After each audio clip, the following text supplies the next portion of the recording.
Hi everyone, welcome back to another DepthZ review. Today we're going to take a look at the brand new LEGO Star Wars Republic Juggernaut set from 2025. I know this one sparked quite a bit of debate within the LEGO community, so I thought I'd do a review on it and compare it to the 2015 version of the turbo tank, as I do have that set. So let's jump on in. Jumping straight into the minifigures then, here we have Ki-Adi-Mundi in Lego form once again. This figure is different to the previous version that we got back in 2018 in that Clone and Jedi battle pack. And the only major differences really between this guy and the previous version is the torso prints. They're just slightly different for the Jedi robes. But yeah, he's a really cool looking figure. It's nice to get him again. Gives a chance for those people that missed him the previous time to get him. Got some good printing on the torso there for his Jedi robes, printing on the legs. There's a print around the back on the torso, as well as some printing on the back of the head to simulate those lines. And then we just get the one face print there, looking pretty casual, nothing too major. And he does come with that very specific headpiece up there and just a standard blue lightsaber. Next up we have Clone Commander Bakara for the very first time in Lego form, looking very, very cool. He has this brand new and exclusive helmet mold which looks really cool. My only criticisms of it is the antenna is slightly too short. I know some people have complained about the sort of cheek padding sections there, saying that they look a little bit too puffed out, but I think it's not too bad in this sort of stylized Lego fashion that we get. He's got a really cool chest print there with his little shoulder pauldron and the straps that go across, and then some really cool leg printing as well. He doesn't come with a cloth kamer or waist cape as some people call them, which is a massive shame because it really does help make this character, and it would add a lot of depth, especially around the back where there's just nothing, like there's no printing on the back of the legs or even on the sides. So we just get this sort of simulated kamer that's printed on the front there. It just doesn't really add much. And there's no arm printing on him either, which is a bit of a shame. I think he could have done with some of that as well. There is a nice back print. We get another one of those straps there that connects to his pauldron piece. But there is no shoulder pauldron that goes over his shoulder, unfortunately. So he's a decent figure. He's definitely could do with some improvements, but yeah, he's not too bad. Just give you a look at his head print. It's just the standard clone face, that newer style one. So there's Commander Bakara. He comes with just a medium blaster. Next up we have 3 of these Galactic Marines minifigures who are brand new and exclusive to this set. Really cool to get these guys for the first time.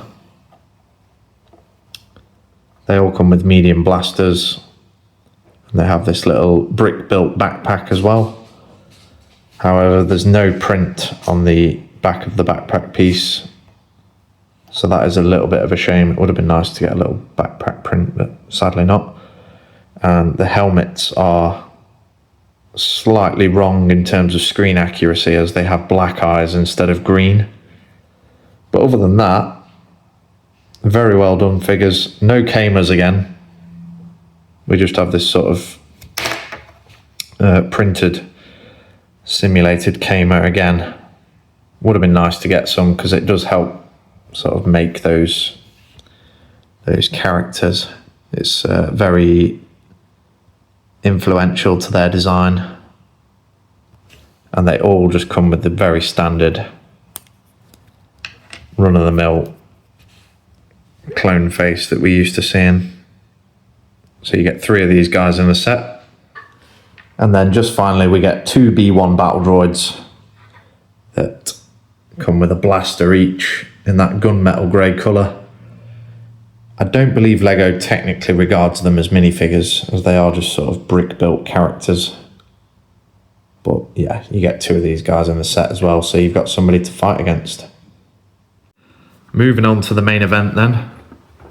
Here we have the brand new Republic Juggernaut, or Turbo Tank as some of us like to call it. Obviously the first thing you're going to notice is the size.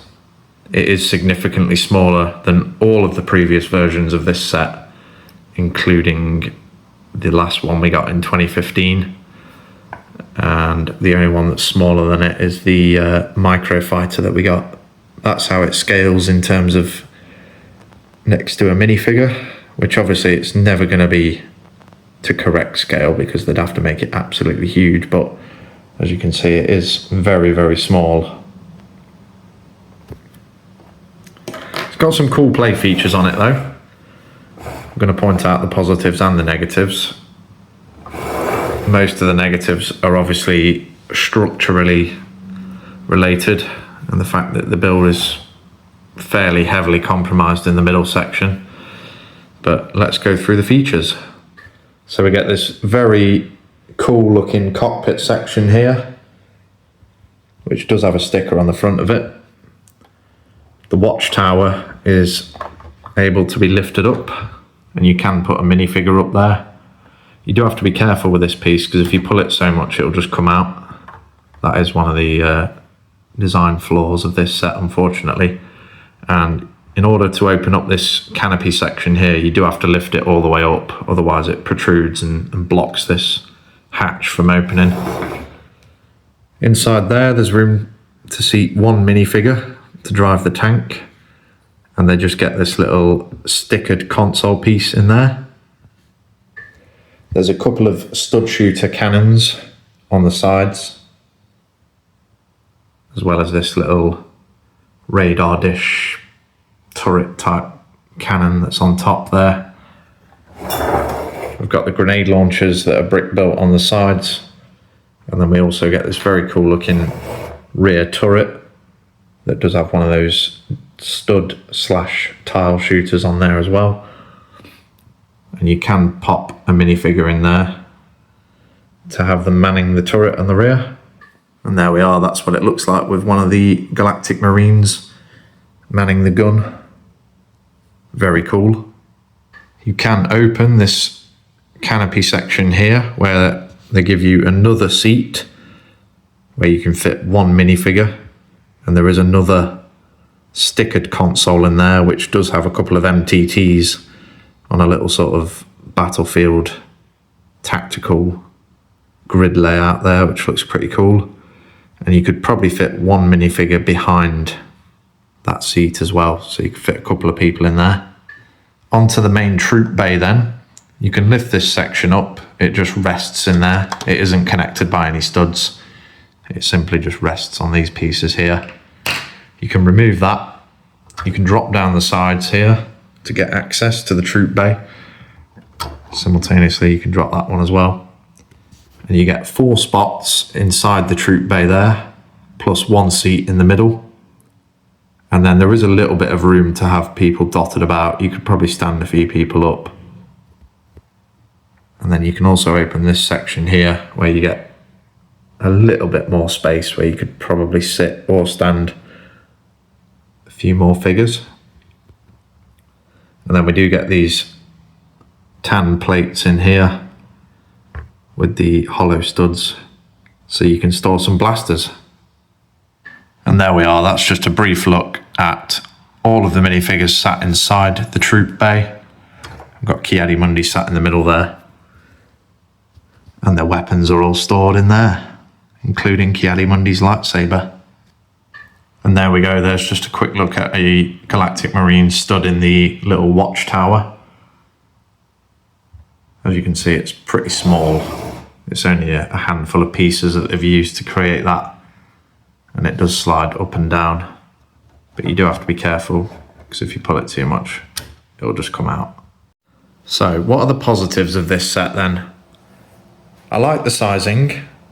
Although it's smaller than previous models, it is actually very well done, It's got a really clean looking design with a lot of tiled elements on the sides and on the front, as well as having some studs up on the top.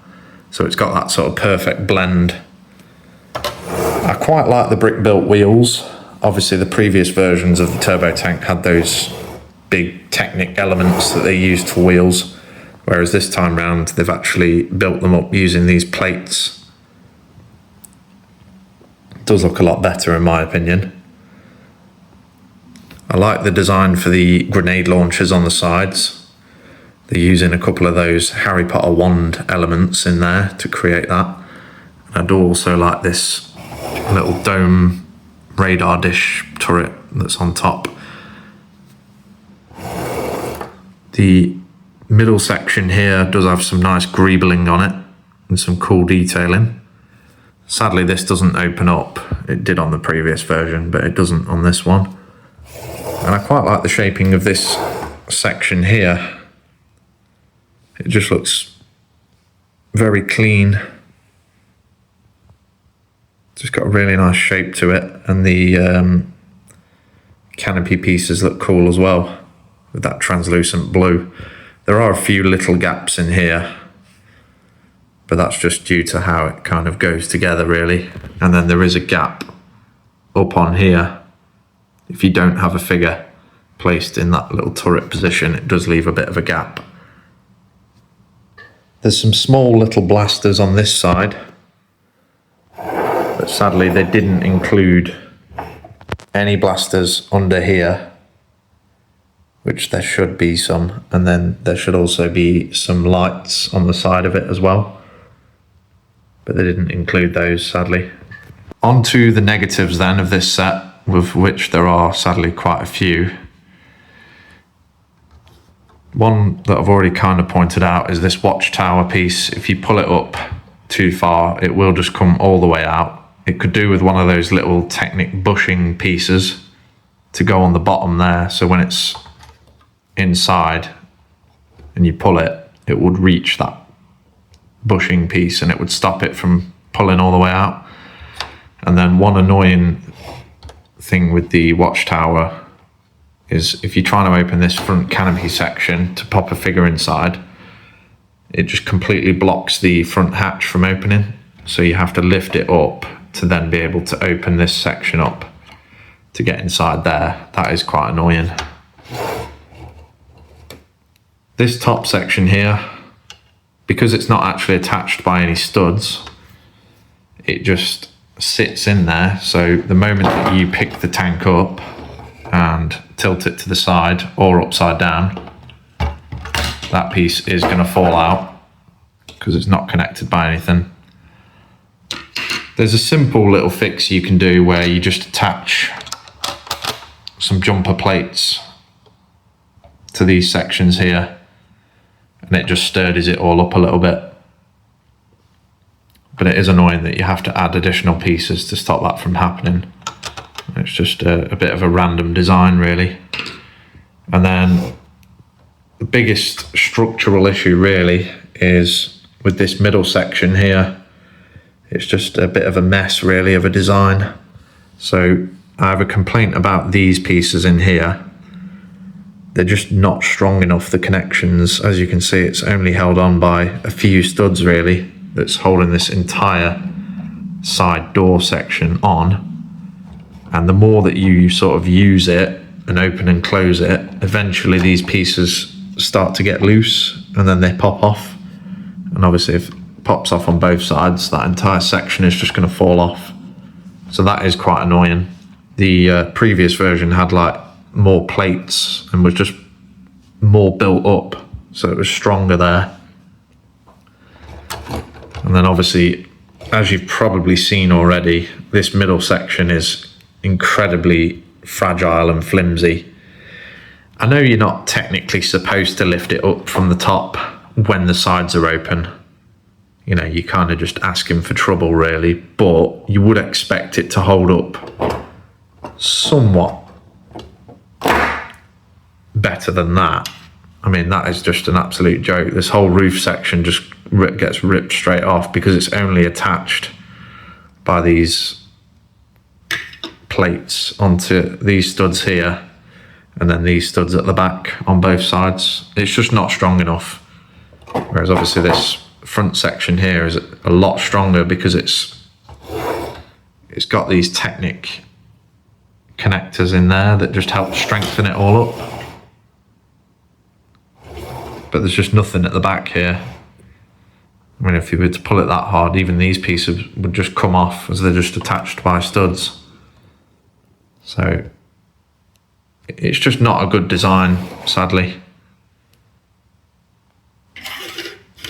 As long as you're careful with it, you know, you're not going to have too many problems. But the fact that you pay so much for these sets now, and then they come and give us designs like this, it's not really acceptable in my opinion, considering the previous version had a much stronger roof section that you could grasp and it just wouldn't come off.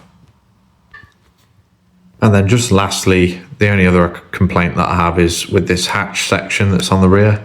If you have a minifigure stood in this position here manning the turret, you're not able to lift up this hatch because it just blocks it. So on the left here we have the new turbo tank from 2025, or the Republic Juggernaut as it's called. And then on the right here we have the previous turbo tank set which came out in 2015. And as you can see, there is a significant size difference between the two sets. The older one is quite a bit taller and the wheels are bigger because they're using those Technic elements. It does have the front cannons, the headlights on top. This one is just completely missing all of that. We just get these little stud shooters on the sides. And then on the older one, we get these spring-loaded shooters and a much better watchtower as well, which is on like a Technic mechanism and doesn't come off unlike the new one. There is a carrying handle on the older version, which seems a little bit odd, considering it's not actually a flying vehicle, it's just a ground-based vehicle. So it does seem odd to have a carrying handle, but it definitely helps with transporting it around. And there we go, there's a side-by-side comparison, so you can see the older one just has more of a profile to it, a bit more of a presence about it. And it is slightly longer, I believe, than the newer one. As you can see there, just ever so slightly longer, a couple of studs, maybe 2 or 3 studs longer than the newer one. And then here we are, this is just a shot of both of them with everything opened up. So there's the new one with everything opened up, and then the 2015 one, as you can see, this front section here folds down, whereas it doesn't do that on the newer one. And then the rear as well does the same. It's a little bit more spacious in there, and that rear gunner section. We get this main sort of troop bay here on the older one, which does accommodate that little ATRT build, which is fairly cool. And there is also a little compartment here with just one of those little storage crates. You get some thermal detonators in there on the older one. And then there's obviously this Technic mechanism here that controls the watchtower going up and down. That's pretty cool. Whereas the newer one is pretty plain, really. There's not a lot to sort of show off and tell you about. And then just to be fair in regards to the other set, and to try and be as unbiased as possible, I will show you that the older one, you can lift it up by the roof section, and I can even give it a bit of a shake. And as you can see, it is just a much stronger build, really.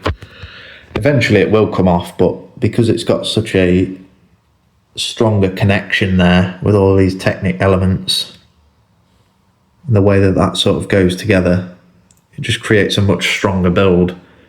And then you get this little Technic core here where the carrying handle is attached to. So it just creates for a much stronger build altogether. And then also inside here, you see these side panels that fold up to create the side profile of the tank. They're just held together a lot better than the newer one.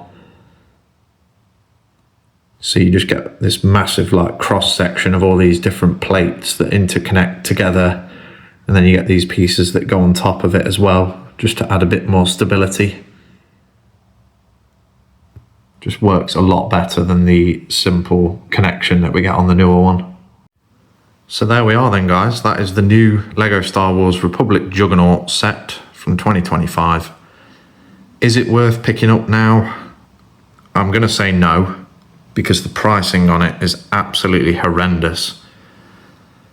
The RRP here in the UK is £140. I believe it's 150 euros and 160 US dollars, which is just crazy really, considering it's only 813 pieces. It's just astronomical what they're asking for it, really. It's no way worth that much. So I'll definitely wait for it to go on sale. I didn't pay that much for mine over here in the UK. I had a couple of gift cards to use, so I ended up getting it for around about £100, which I think is a far better deal. It's 813 pieces, and obviously you get the exclusive minifigures. So it's quite a good deal when it's at that price, but yeah, I'd definitely wait for it to go on sale. It's a nice looking set. The build was pretty good. Obviously there are those structural issues, sadly. But if you haven't got a turbo tank, it's a great opportunity to buy one. But I would definitely wait for it to go on sale. Do keep your eyes peeled on the channel, because I did pick up the new MTT set as well. So I'll be posting a review of that one shortly. But yeah, that's about it for today, guys. Thanks very much for watching. Please drop me a like if you enjoyed the video. Feel free to subscribe so you don't miss any of the upcoming reviews. Take care, and I'll see you on the next one.